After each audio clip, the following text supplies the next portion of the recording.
প্রায় প্রতিদিনেরই এটা একটি চিত্র। Uttara Shah Makhdum Avenue road.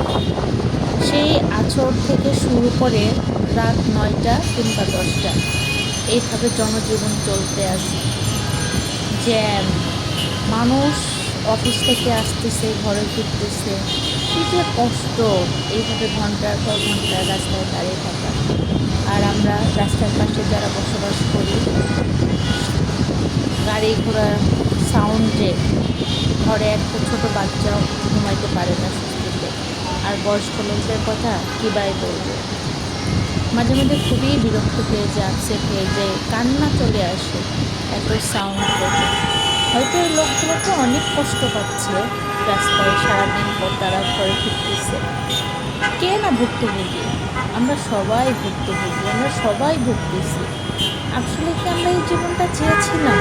এটাই কি আমাদের উন্নয়ন?